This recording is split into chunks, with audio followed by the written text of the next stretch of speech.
Thumbnail देख के आपको समझ में आया होगा कि कुछ मेडिसिन्स के बारे में बात होंगी कि इसमें मेडिसिन इफ़ेक्टिव होता है नहीं होता है। ऑटिस्टिक केस है, अगर आपके घर में बच्चा है या आपके जानने में कोई बच्चा है, तो हमारी समस्या क्या है ना कि हमारी जितनी नॉलेज है, जितने हम अवेयर हैं, उन सब में बस हमको ये लगता है कि हर एक समस्या जो लाइफ में आती है वो बीमारी है और वो दवाओं से ठीक होगी।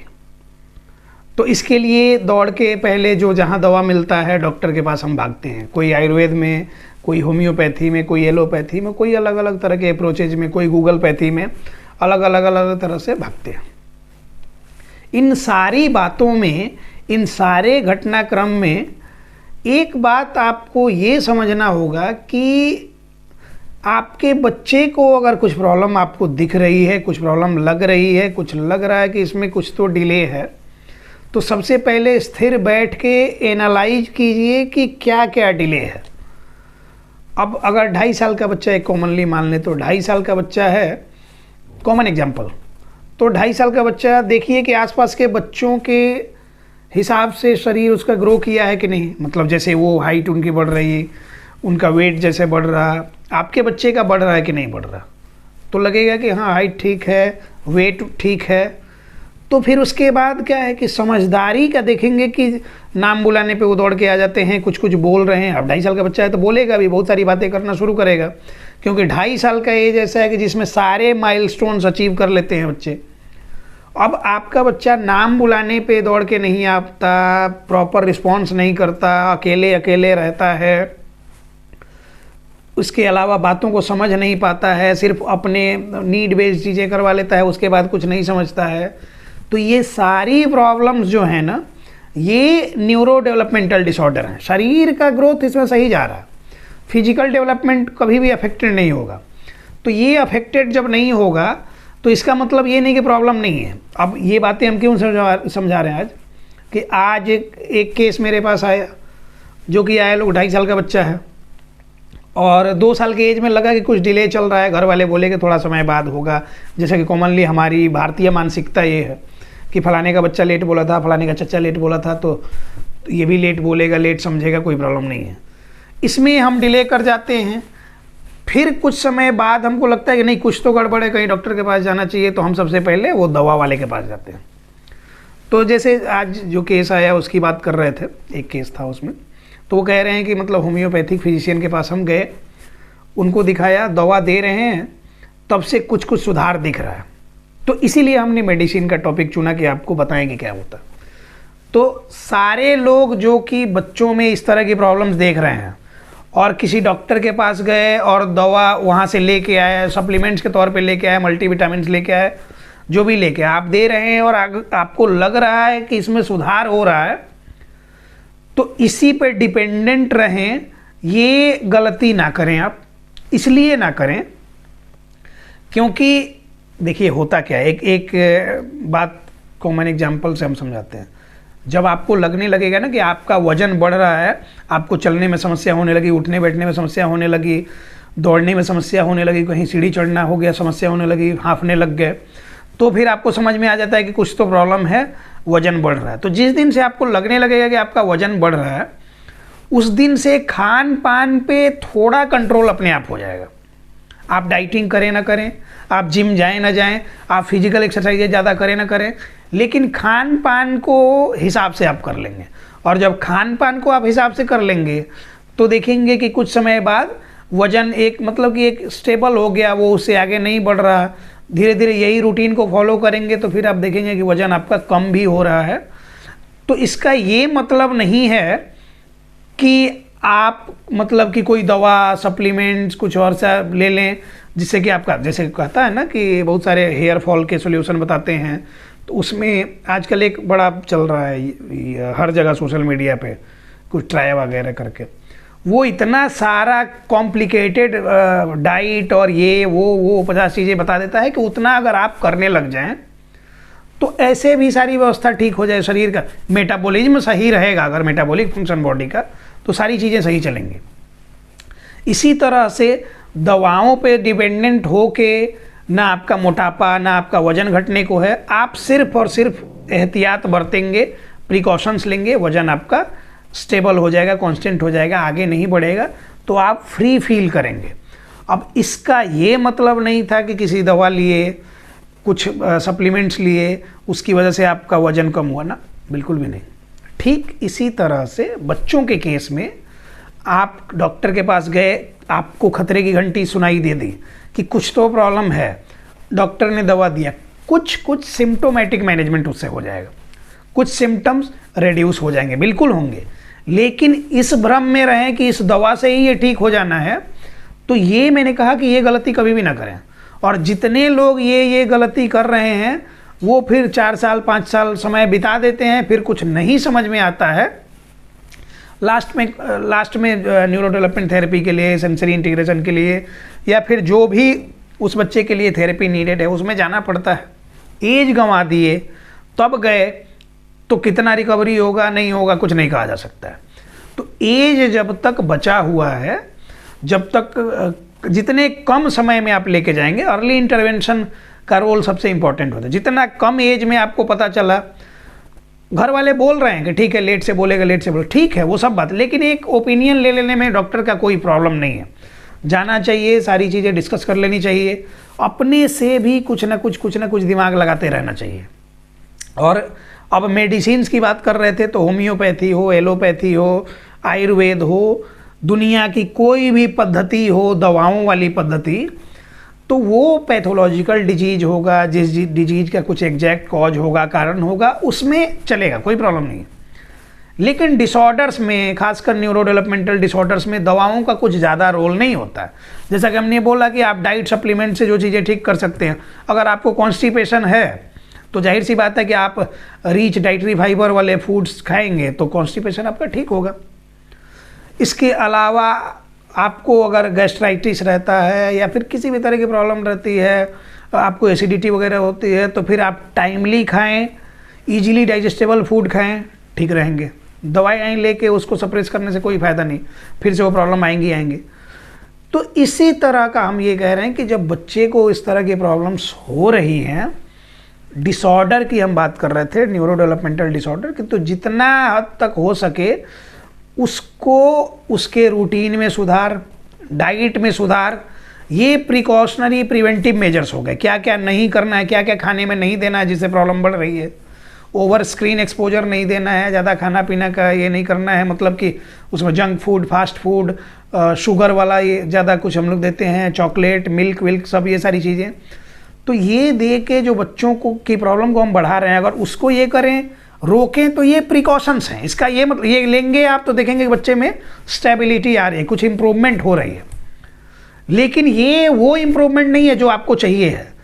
उसको जो प्रॉब्लम हो गई, उसको अगर सेंसरी प्रोसेसिंग डिसऑर्डर डेवलप कर गया, मतलब ऑटिज्म लाइक सिम्टम्स, ऑटिज्म के ट्रेट्स आने शुरू हो गए, तो फिर उस केस में उसको नीड बेस्ड थेरेपी चाहिए है। अगर सेंसरी प्रोसेसिंग डिसऑर्डर है तो सेंसरी इंटीग्रेशन थेरेपी चाहिए। मैक्सिमम लोग दवाओं के चक्कर में पड़ के, और फिर किसी डॉक्टर ने कहीं गए जिसको ज़्यादा कुछ नहीं पता था, बस उसने कहा कि थेरेपी कराओ, और आप सोचे समझे नहीं, कुछ भी नहीं ये करे और थेरेपी कराओ, नहीं समझ आया तो आप यूट्यूब पे गए, यूट्यूब से थेरेपी कुछ उठा के अपना करने लग गए, जबकि उस टाइम उसकी नीड नहीं थी। जैसे डिसऑर्डर की बात हम कर रहे थे, तो क्या हो रहा है ना कि 1 2 3 4 5 6 7 8 9 10 ये एक प्रॉपर ऑर्डर में गया। 1 5 6 7 9 4 ये एक डिसऑर्डर हुआ। तो अब 1 2 3 4 5 6 7 8 9 10 ये जो एक ऑर्डर में गया ना, उसको हमने बिगाड़ा तो डिसऑर्डर हो गया। उसी तरह से बच्चे का न्यूरो डेवलपमेंटल माइलस्टोन जो हर टाइम पे अचीव करना चाहिए था, वो इधर उधर उल्टा पुल्टा हो गया। उसको ठीक करना है तो प्रॉपर ऑर्डर में थेरेपी चलेगी ना, उसके लिए प्रॉपर ऑर्डर में थेरेपी जाएगी। ये नहीं कि कभी आज ये किया, कल वो किया, कल वो किया, कल वो किया, एक प्रॉपर ऑर्डर में नहीं जा रहे हैं, नीड के अकॉर्डिंग नहीं जा रहे हैं, जो मन आया वही कर रहे हैं। कभी मन किया तो जब कूदा दिए, कभी मन करते झूले पे चढ़ा दिए, कभी मन कर दिया तो ट्रैम्पोलिन जंप करा दिए, कभी जिम बॉल पे करा दिए, कभी उसको छलांग लगवा रहे हैं। और मैक्सिमम ऑक्यूपेशनल थेरेपी के जो भी हमने पूछा कि क्या क्या होता है उसमें पेरेंट्स से, तो वो सारे बताते हैं कि ऐसा ऐसा होता है। जबकि इनिशियली जब बच्चे को प्रॉब्लम है और सेंसरी प्रोसेसिंग डिसऑर्डर है, तो रिहैबिलिटेशन के गोल में short term goal, long term goal set करते हैं। और शॉर्ट टर्म गोल में हमारा क्या होता है ना कि बच्चे को पहले सीटिंग टॉलरेंस डेवलप कर लें, प्रॉपर आई कांटेक्ट डेवलप करें, फोकस कंसंट्रेशन वहाँ से डेवलप होगा, तब वो बातों को धीरे धीरे ऑब्जर्व करेगा, अपने आसपास की एक्टिविटीज़ को ऑब्जर्व करेगा, और एक्टिविटीज़ को ऑब्जर्व करके उसको एनालाइज करेगा, थोड़ा थोड़ा ही लेकिन एनालाइज करेगा, प्रोसेस करेगा ब्रेन में, और तब जो उधर से वो रिप्लाई करेगा, वो एक्शन में या बोल के या इशारे से, जैसे भी। तो ये हम क्या कर रहे हैं, उसका सेंसरी इंटीग्रेशन डेवलप कर रहे हैं। इनिशियली इसकी नीड होती है, जंपिंग की नहीं, और इधर उधर भाग दौड़ की नहीं, ये रिंग में फेंको, वो फंसा लो, ये कर लो, वो कर लो वाली नहीं। उसके लिए नीड बेस्ड थेरेपी। अब 100 बच्चा है, 100 को अलग अलग तरह से ये किया जाएगा और उनकी थेरेपी अलग अलग हो जाएगी। प्रॉब्लम्स एक ही तरह आपको लगेंगे, लेकिन उसमें अलग अलग तरीके से, अलग अलग अप्रोचेस से, टारगेट वही है कि उसको इंडिपेंडेंट बनाना, मेन स्ट्रीम से जोड़ना, लेकिन अलग अलग अप्रोचेस से। तो इस बात का ध्यान रखें, नीड बेस्ड थेरेपी ज़रूरी है। जब भी बच्चे को कोई प्रॉब्लम लगे तो बिना कन्फ्यूजन के कहीं न्यूरो डेवलपमेंट थेरेपी सेंटर में लेके जाएं, पीडियाट्रिक रिहैब सेंटर्स में लेके जाएं, paediatric occupational therapist, physiotherapist, child psychologist जो भी हैं उनसे मिलें, बच्चे का प्रॉपर असेसमेंट कराएं, और प्रॉपर असेसमेंट करा के उसके अकॉर्डिंग थेरेपी प्लान करें, और सिर्फ दूसरे पे डिपेंडेंट ना हो जाए। ये सबसे इम्पॉर्टेंट बात है। आप लोग क्या करते हैं कि मैक्सिमम लोग जब थेरेपी सेंटर में गए, डॉक्टर के पास गए, वो उन पे डिपेंडेंट हो गए, और उन पे डिपेंडेंट हो गए तो कई लोग काम सुन रहे हैं कि सालों से एक ही थेरेपी चल रही है। अभी संडे को 15-16 लोगों को मैंने देखा, कंसल्टेशन हुआ ऑनलाइन में। उसमें से एक नोएडा से एक मैडम हैं, उन कह रही थी कि आपके पास भी हम आए थे सर पहले, लेकिन फिर किसी कारणवश हम चले गए, कंटिन्यू नहीं कर पाए, और यहाँ आए 6-7 महीना से 5-6 सेंटर भी चेंज कर दिया, कहीं भी कुछ नहीं ये हो रहा है, बच्चे की प्रॉब्लम बढ़ते जा रही है। तो बच्चे की प्रॉब्लम बढ़ते जा रही है, मतलब ये है कि जो नीड है वो थेरेपी नहीं हो रही है। उसकी थेरेपी हो रही है, कुछ ना कुछ तो हो ही रहा होगा, लेकिन जो नीड है वो थेरेपी नहीं हो रही है। अगर उसको सेंसरी नीड्स हैं तो उसको फुलफिल नहीं करेंगे तो प्रॉब्लम तो बढ़ेगी ही बढ़ेगी। अब सेंसरी इश्यूज जो हैं वो परसिस्ट कर रहे हैं और बिहेवियरल इश्यूज में कन्वर्ट हो रहा है।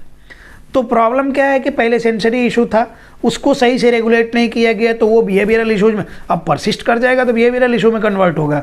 अब बिहेवियरल इशू में कन्वर्ट होगा तो अब बच्चा स्टॉप बर्न होते जाएगा, मूड स्विंग होगा, इमोशनल मेल्टडाउन का कंडीशन आएगा, मल्टीपल इशूज उसमें, चिड़चिड़ापन हमेशा उसका रहेगा। तो जैसे ये कॉमन सी बात। इसी तरह से बहुत सारे लोग क्या करते हैं कि बच्चा अगर थोड़ा रेस्टलेस है, थोड़ा भाग दौड़ कर रहा है, तो गए कहीं न्यूरोपेडिट्रिशियन के पास, उसने क्या किया कि सेडेटिव ड्रग्स वगैरह दे दिया, जैसे सिजोडोन, रेस्पेरिडोन, ये सारी दवाएं जो होती हैं। तो ये मतलब कि सेडेशन का इफेक्ट देती हैं, सबको पता है, गूगल सर्च करेंगे आपको सारी चीज़ें मिल जाएंगी, वहाँ पे डिटेल मिल जाएगा। तो ये सेडेशन का इफेक्ट जो देगा तो बच्चा डल होने लग जाएगा, वो काफ़ी हद तक सुस्त हो जाएगा, जब तक दवा के इन्फ्लुएंस में होगा तब तक। लेकिन दवा का इन्फ्लुएंस ख़त्म होते ही, दवा का असर ख़त्म होते ही वो एग्रेसिव हो जाएगा, वो रौद्र रूप धारण करेगा, फिर भाग दौड़ नोच काट मचा देगा। तो इसलिए भी हम कहते हैं कि जितना हद तक हो सके बच्चे के लिए उसको थेरेपी से मैनेज करें। डेली रूटीन में जो चीज़ें फिजिकल एक्टिविटीज़ कर सकते हैं उससे मैनेज करें। जो बच्चे के लिए सोशल इंटरेक्शन की नीड है, अगर सोशल इंटरेक्शन की प्रॉब्लम है तो नीड तो होगी, तो सोशली इंटरेक्ट कराएं। घर में फन एंड प्ले एक्टिविटीज़ पे फोकस करें। जो भी सप्लीमेंट्स की जो अगर बच्चे में कुछ कमी लग रही है तो डाइटरी सप्लीमेंट्स के थ्रू पूरा करें। नेचर से चीज़ें लेके बच्चे को दें, नेचुरल चीज़ें बच्चों को दें। खाने पीने में भी हमेशा हम बताते हैं कि जो नेचर ने जैसी चीज़ें दी है ना, एज इट इज़ अगर हम उसको मतलब कंज्यूम कर रहे हैं तो फिर हमारे शरीर के लिए सही है। उसका फॉर्म जितना बिगाड़ते जाएंगे वो प्रॉब्लम है। मैक्सिमम लोगों को हमने ये करा कि आप तेल मसाले वाला आइटम कम दें, जंक फूड फास्ट फूड कम दें, सीजनल फ्रूट सारे दें, सीजनल सब्जियां सारे दें। हाँ, मैक्सिमम लोगों का ये भी होता है कि मतलब ये फ्रूट नहीं खाता और वो सब्जियां नहीं खाता, सेलेक्टिव है खाने पीने में, तो ओरोमोटर डेफिसिट के इश्यूज होते हैं। सेंसरी प्रोसेसिंग डिसऑर्डर में ये भी होता है। तो ओरोमोटर डिफेंसिवनेस जिन बच्चों में होगा, मुंह में कुछ डालने ही नहीं देंगे, आप कुछ डालेंगे वो निकाल के देखेगा क्या है, उसके पसंद का होगा तो खाएगा, नहीं तो नहीं खाएगा। कई बार आप कुछ एक ग्रेप्स लिए उसके मुंह में दे रहे हैं, ऐसा मुंह बंद कर लेगा, वो खोलेगा ही नहीं। मतलब ये है कि वो अपने मुंह में कुछ नहीं जाने देना चाहता, उसको जो सही लगेगा वो। तो ये सब सेंसरी प्रोसेसिंग डिसऑर्डर के इशू हैं, इनके लिए सेंसरी इंटीग्रेशन थेरेपी होती है। और sensory integration therapy 80 to 90% autism के केसेस में इनिशियली वो ही होना चाहिए था, वो नहीं हुआ, और हीट एंड ट्रायल मेथड से एक्सपेरिमेंट होते रह गया, और एक लंबे समय के बाद क्या है कि बच्चे में कुछ भी इम्प्रूवमेंट नहीं है, पेरेंट्स होपलेस हो चुके हैं, अब उनको समझ नहीं आ रहा क्या करें, पैसा, समय, एनर्जी सब गंवा चुके और फिर कहीं भी नहीं पहुंचे। अभी 5-7 दिन पहले की बात है, गुजरात से एक बच्चे का कंसल्टेशन हुआ था, आज से 8-9 महीने पहले। उसके पेरेंट्स मिलने आए थे, उसके फादर मिलने आए थे मेरे से, तो कह रहे थे कि मतलब कि कंसल्टेशन हुआ था सर, उसके बाद हम लोगों ने कंटिन्यू नहीं किया। वहीं पे गुजरात में ही, वो अहमदाबाद में है, वहाँ पे हमने थेरेपी शुरू कर दिया, और behaviour therapy, speech therapy, special education और क्या क्या पता नहीं क्या क्या थेरेपीज बता रहे थे कि लगभग 1.5-2 साल से हम लोग थेरेपी करा रहे हैं। लेकिन आज भी मतलब कि जिस तरह से हम लोग लगे हैं वो कुछ खास इम्प्रूवमेंट नहीं है। तो वो खास इम्प्रूवमेंट जो नहीं है उनके बच्चे में, वो सिर्फ इसलिए नहीं है कि ये जिस डॉक्टर के पास गए उसने जो कहा, ये ब्लाइंड फेथ में ये उसकी बात पे रह गए, ये दूसरे पे डिपेंडेंट हो गए। कभी इन्होंने खुद से नहीं समझना चाहा कि उनके बच्चे को प्रॉब्लम क्या है। हमने पूरे डिटेल में उनको समझाया कि आपके बच्चे का इशू ये है और इसके लिए सेंसरी इंटीग्रेशन थेरेपी, मतलब एक जैसे कॉमन कि ये चलेगी। तो कह रहे हैं कि सेंसरी इंटीग्रेशन थेरेपी तो उसकी चल रही है। तो सेंसरी इंटीग्रेशन थेरेपी में क्या चल रहा है, तो उसको कुदाना फंदाना, इधर भगाना उधर भगाना, एयरिंग लेके यहाँ लगाओ, जिम बॉल पे ये करके ऊपर।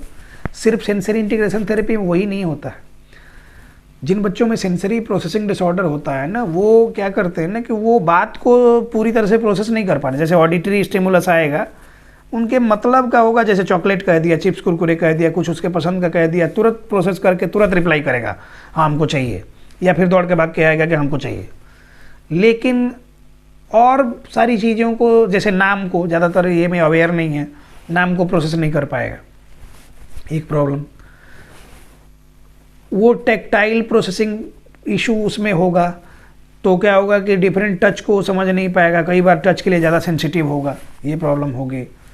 वो स्थिर बैठेगा नहीं, चीज़ों को ऑब्जर्व नहीं करेगा, नाम पे रिस्पॉन्स नहीं करेगा, तो पब्लिक में जाएगा, बच्चों के बीच में जाएगा, बच्चे उसको बुलाएंगे कि आओ मेरे पास बैठो, आओ खेलते हैं ग्रुप में मिलके। उसको समझ ही नहीं आ रहा कि इस पे एक्शन क्या लेना है। मतलब ये है कि रिसेप्टिव लैंग्वेज ही उसमें डेवलप नहीं हुआ है, बातों को समझ के प्रोसेस करके उसके हिसाब से वो एक्शन ही नहीं कर रहा है। तो वो बच्चा स्पीच कराने से वो बोलेगा क्या, स्पेशल एजुकेशन कराने से वो पढ़ लेगा क्या, ऐसा कुछ भी नहीं होगा। तो इसलिए समझाते हैं कि जो बच्चे की नीड है उसके अकॉर्डिंग थेरेपी की जाए, तो पहले महीने से इम्प्रूवमेंट होगी। और हम कहते हैं कि गारंटीड इम्प्रूवमेंट होगी पहले महीने से ही। अगर आप हमारे पास आते हैं और बच्चे का सही तरीके से डायग्नोसिस होता है और सही असेसमेंट के बाद स्टेप बाय स्टेप जैसे जैसे हम बताते हैं ऑनेस्टली, अगर आप उसको फुलफिल कर रहे हैं, तो फिर आपके बच्चे में पहले महीने से इम्प्रूवमेंट होगी। आपको दिखने लग जाएगा कि 1 महीने पहले जो था, 1 महीने बाद आप एनालाइज करेंगे तो आप बहुत सारी चीज़ें उसमें चेंज हो गई। इसलिए दवाओं के फेर में पढ़ के ज़्यादा कुछ हासिल नहीं होने को है। आप जाएं, डॉक्टर से ओपिनियन लें, वो जो कहते हैं उस बात को आप खुद समझें, सेडेटिव ड्रग्स ना दें, सप्लीमेंट्स कुछ देते हैं तो हम कहेंगे कि फूड सप्लीमेंट्स, डाइटरी सप्लीमेंट्स दे के आप पूरा करें। अगर विटामिन डी की कमी है तो आप नेचर में जाने ही नहीं देंगे, धूप में जाने ही नहीं देंगे, वो कीचड़ में जाएगा नहीं, वो प्रकृति से जुड़ेगा नहीं, तो प्रॉब्लम होगी ना।